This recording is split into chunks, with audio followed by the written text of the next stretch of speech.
Что такое свайный железобетонный фундамент для строительства частного жилого дома? Всем привет! С вами Александр и Эльвира, и мы на канале «Стройдом». И чтобы разобраться с этим вопросом, мы пригласили Павла, специалиста отличнейшего, с большим опытом работы и хорошими отзывами. Павел, что же такое свайный железобетонный фундамент? Вообще свайный фундамент – это разновидность фундамента, при котором строение передает нагрузку на сваи, а сваи передают эту нагрузку на грунт, в который они забиты. Конкретно забивной железобетонный фундамент отличается тем, что в землю погружается ГОСТовское изделие, железобетонная свая, которая изготовлена на ЖБИ заводе. Можно ли использовать свайный железобетонный фундамент для строительства частного дома? Конечно, можно и даже нужно. И вообще, в некоторых случаях наш фундамент является единственным оптимальным решением. Например, на сложных участках, таких как с насыпным грунтом или с большим уклоном, или на участках с высоким уровнем грунтовых вод, либо сильно пучинистыми грунтами. Там наши сваи, можно сказать, просто незаменимы. Для каких конкретно домов можно использовать свайный железобетонный фундамент? Например, дома из бруса, каркасные дома из арболита, кирпича. Но вообще для любых домов сваи подходят. Единственное, что отличается метод их обвязки в разных строениях. В кирпичном доме одна обвязка, в деревянном доме другая обвязка. И также отличается шаг между сваями. Могут, конечно, отличаться еще и сами сваи друг от друга. Они бывают разного сечения и разной длины. Все зависит от нагрузок, потому что в разных домах из разного материала нагрузки разные. Соответственно, и сваи могут быть разные. Все подбирается под нагрузки и под грунт, в который они забиваются. А как же забиваются железобетонные сваи? Забивка свай происходит следующим образом. Бригада наша состоит из двух операторов. В принципе, уровень ответственности у каждого очень высокий. Один оператор работает за рычагами, а второй работает, значит, на нивелире, контролирует уровень вертикальности и уровень горизонтальности сваи. Таким образом происходит забивка. Значит, свая подтягивает лебедка, которая на основке находится. Затем свая поднимается вертикально, висит в воздухе. Затем в точку разметки направляется ее острый конец, нижний, а верхний тупой конец заводится в корзину установки. Далее, контролируя вертикальность и горизонтальность, происходит забивка. И на сваю падает молот весом 1100 килограммов с высоты полметра. Таким образом, свая погружается в землю. А как работает свая в грунте? Свая при забивке уплотняет грунт, который находится вокруг нее, расталкивает его, так скажем. За счет этого она работает не только своим основанием, своей нижней частью, но и всей боковой поверхностью. В этом и как раз является преимущество забивных свай перед другими видами свай. То есть большая несущая способность. Павел, я хочу уточнить, для каких конкретно грунтов используются железобетонные сваи? Наши сваи используются, в принципе, для любых грунтов, за исключением, может быть, скальной породы, если она начинается с первых буквально сантиметров. Просто даже забить туда сваю бывает невозможно. И даже если туда ее забить, то, в принципе, наверное, смысла в этом большого нет. Использовать сваи и потом их обрезать больше половины. Вот. Также свая, допустим, может иметь очень маленькую несущую способность, если грунт, в который она забивается, очень малонесущий. Такие грунты встречаются, но это не значит, что здесь нельзя использовать сваи. Здесь просто нужно либо длиннее сваи ставить, либо толще, то есть большим сечением. Все это зависит от геологии. Вот и все. Какой срок службы свай? Сваи служат более 100 лет, железобетонные, поскольку они не боятся воды, они не боятся агрессивной среды, они устойчивы к перепадам температур. То есть здесь еще какой момент? То есть свая, она не заливается на месте, вот, как многие путают, а она именно уже готовое изделие со стопроцентной прочностью забивается в землю. Вот поэтому на нее и не влияют никакие погодные условия. А чем отличается железобетонная свая от свайно-винтового фундамента или ленточного? От свайно-винтового отличие в первую очередь это в долговечности, то есть свая не подвержена коррозии железобетонная. Второе, значит, она, как я повторюсь, она уплотняет грунт вокруг себя и за счет этого имеет более высокую несущую способность, и за счет этого она еще не качается в земле, не болтается. То есть она не разрыхляет грунт, она наоборот его уплотняет. А от ленточного фундамента, допустим, малого заглубления, наша свая отличается чем? Ну, во-первых, на нее не действует практически морозное опучение, поскольку она забита глубже, чем уровень промерзания. Во-вторых, зачастую это выходит экономичнее. Ну и в-третьих, это тоже, кстати, очень большой плюс – отсутствие земляных работ на участке. Земляные работы, допустим, ну, это приводит все к грязи на участке, это приводит, ну, экскаватор же ездит, он копает там и так далее, все это грязь, земля, это все надо потом вывозить, приводить в порядок. После нас на участок остается в таком же эстетическом виде, в котором он был до нас. Практически ничего не меняется. Вот, поэтому это тоже дополнительных затрат, получается, у вас на это нет. Ну и быстрый монтаж. Очень быстрый, чистый монтаж. Быстрый, да, то есть 1-2 дня, как правило, занимает дом. Если небольшой дом, то и даже полдня иногда занимает монтаж. И главное, что можно строить сразу же, после того, как мы забили сваи, потому что здесь не нужно ничего дожидаться, никакой усадки, ничего здесь такого нет. Сразу же строим и никаких проблем. Вот для меня еще, как для домовладельца, плюс то, что я легко могу подобраться к коммуникациям, если у меня свайный фундамент. А если ленточный, я уже не подлезу. Да, Ну или что-то складывать под дом, да, это очень удобно. Павел, а как подобрать сваи и вообще какие сваи бывают? Сваи для малоэтажного строительства используются в основном 150 и 200 сечением. Длина от 3 до 5 метров. Это как правило. Подбираются они, исходя из геологии грунта и исходя из нагрузок, которые дом будет передавать на фундамент. Но у нас люди часто не делают геологию. Как вы подбираете в этом случае? Ну, даже, я бы сказал, в большинстве случаев заказчики не делают геологию. В таком случае, если мы рядом никаких объектов не делали, то мы предлагаем забивку пробных свай. Пробная забивка 2 свай, например, по диагонали дома. Причем эти сваи угадывают в разметку, и потом за них доплачивать уже не нужно.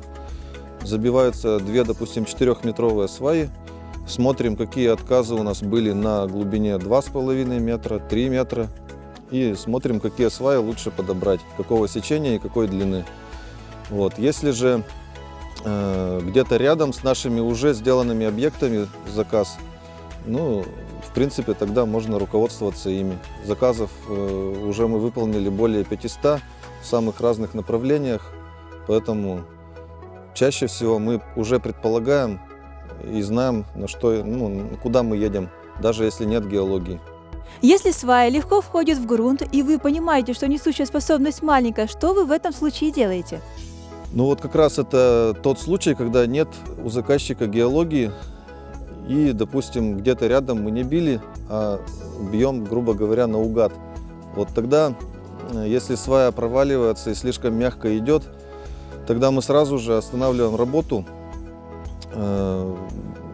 и предлагаем забивку более длинных, например, свай или свай с большим сечением.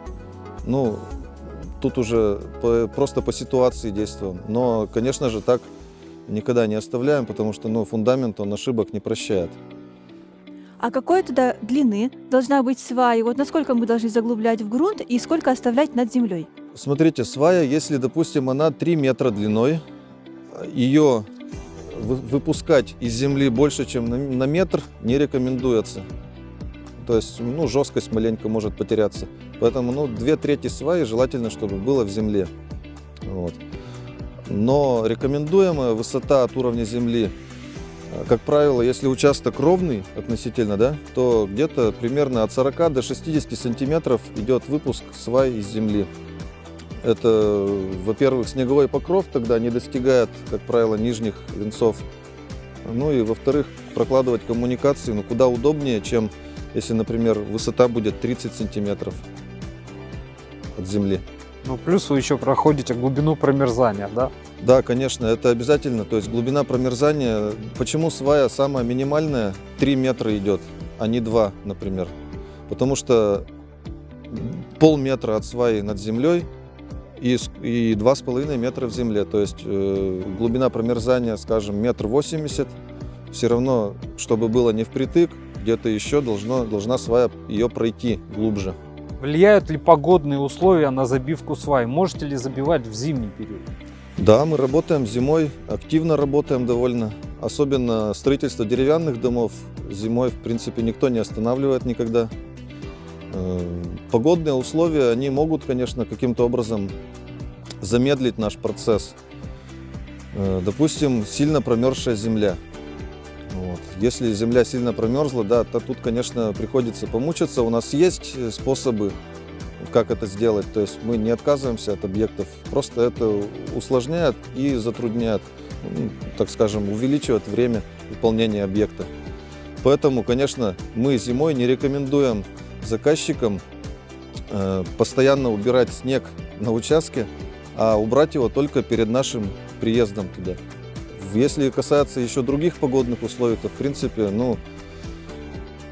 сильные дожди, они могут там каким-то образом тоже замедлить, но никто, конечно, не снимается с объектов, когда плохая погода. Морозы, если брать, допустим, стараемся, конечно, да, работать где-то до минус 15, край до 20. Но бывали случаи, что и в минус 30 мы работали, просто когда уже необходимо закончить объект, который начат был раньше. Бывает такое, но техника просто, так скажем, для нее менее губительна, если мы работаем где-то не в самые сильные морозы. Поэтому как-то подгадывать стараемся в это время. А как проверяете качество забивного фундамента? Каждая свая забивается с нивелиром. В каждой свае меряется так называемый отказ сваи, то есть насколько она с удара погружается в грунт. Исходя из этого, вычисляется несущая способность каждой сваи, и один из операторов обязательно записывает это в журнал забивки. После этого журнал забивки передается в офис, и в офисе уже готовится паспорт несущей способности фундамента. Естественно, оператор, он знает, какие нагрузки будут передаваться на фундамент, и он знает, в каком случае ему, допустим, необходимо остановить работу, либо продолжаем, все хорошо. А проверяете ли диагонали, как выставлены были сваи? Да, конечно, изначально, сделав разметку свайного поля, еще до забивки, несколько раз проверяются все размеры. Ошибки тут, конечно, тоже недопустимы. Вот. И, конечно же, после того, как сваи все забиты уже, им начинают монтироваться оголовки свай, тогда еще раз все эти размеры, конечно же, проверяются. Павел, как мне, как заказчику, проверить качество фундамента?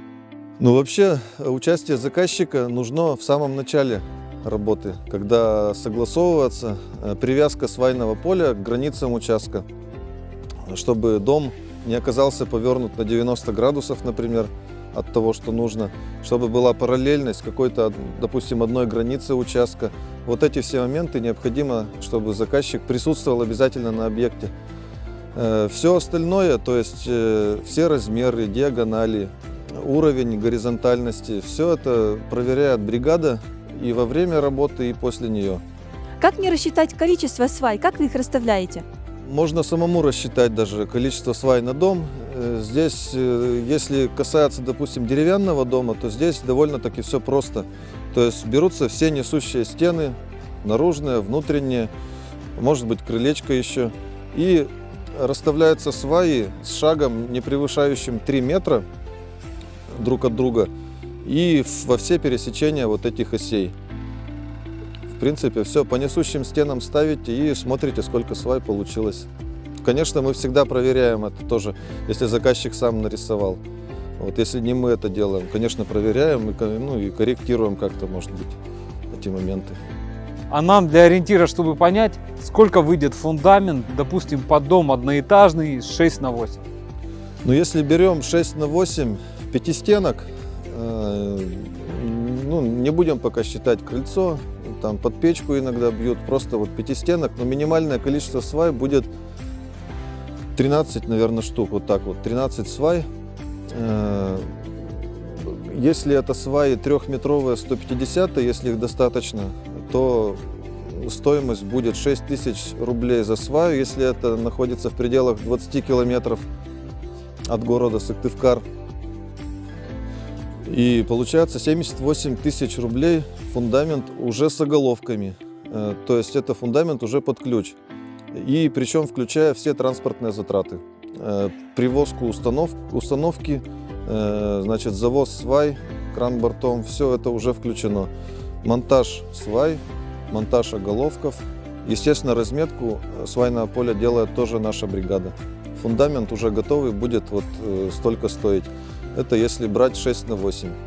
Если большее количество свай, соответственно, цена за сваю может уменьшиться.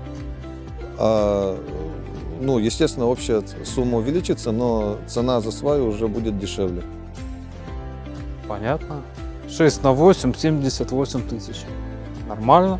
В принципе, это вот для готового фундамента, я считаю, что это вполне доступная цена так-то. Тем более для железобетонного фундамента, то есть он надежный и долговечный. За 78 тысяч можно сделать фундамент для дома 6 на 8. Я считаю, это нормально.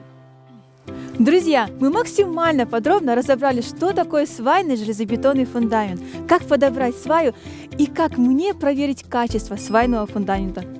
Ссылка на Павла в описании. Переходите, задавайте вопросы, и, конечно же, заказывайте фундамент. А с вами были мы, Александр, Эльвира и Павел. До встречи. Пока. До встречи.